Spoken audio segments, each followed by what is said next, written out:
Hürmetli vatandaş, bugün yenilik sözleydiğim buldum. Bir gün vakti emesti, yani bir gün var idi. Bugünkü leksiyelerimizde başlayımız. Leksiyede size Roza, Washington'da sözleyimiz. Bugün Çiğslağış 2019 yıl 5. ayının 1. günü. Hepteki çarşamba. Bugün tuyuksuz oturduğu çıkışım yok. Tuyuksuz leksiya sözlemekçi boğalığı vatandaş vaziyette nahayeti ciddi bir cümlelik yakın. Bir dakikalık özgürlük bulup atın. Olup mu Prezident Trump'dan çünkü Amerika sohbeti doğrusu da. Sadece sohbeti doğrusu da sözlerine karaganda vaziyette özgürlük bulup atın. Şoma vatandaşlarının bunun vakt buluşunu nazarda tuttum. İkincisi, Birleşken Devletler Teşkilatı'nın katibi gördünüz. Beijing'de Reis Xi Jinping ile Şincan meselesi doğrusu da, yani müstemlike Uygur'istan meselesi doğrusu da sohbetleşti. Biz sizlerge haber yetkizdik.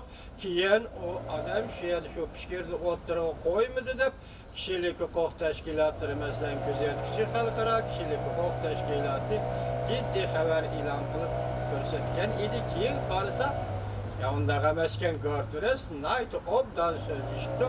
Bugün endi bunun yana bir nüskisi. Cumhuriyet'in yakı Cunakay'ın merkez akbarat doğru değil.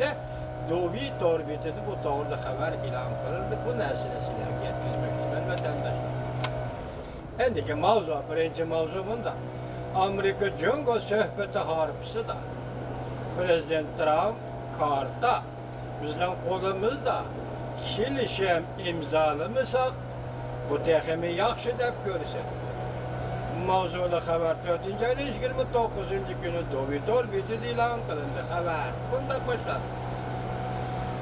Amerika Cumhur Beijing'de yana bir meydan Cumhur Amerika soda sohbeti ötküzüdü. Soda sohbeti ötküzüdü. Sohbet harpısı da Amerika Koşmuş Ştatlarının Prezidenti Trump bunda görsetti. Eğer biz Cumhur bilen kelişim imzalaşka çaresiz kalsak Amerika için tekimi yakşı iş buludu.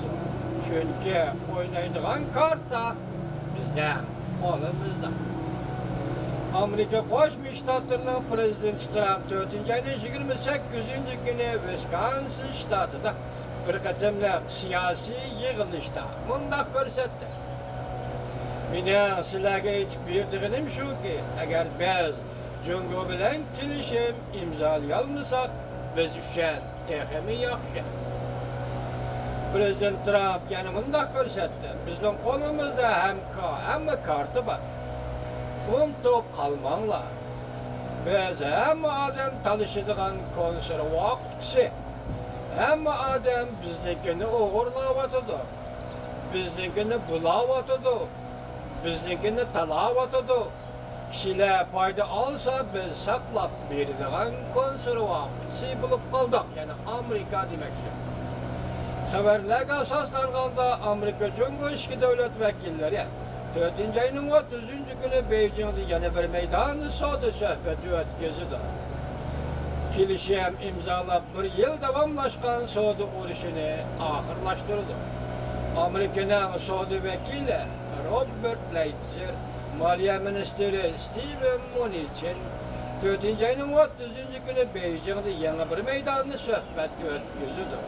Sohbetin kiyen Cumhur'un Mao Veziri Liu sohbet vekiller ömegine başlap 5. ayının 8. günü Washington'da sohbetle devamlaştırılır. Müsaade çıkışım kılı keldi avaza, gırgır avaz.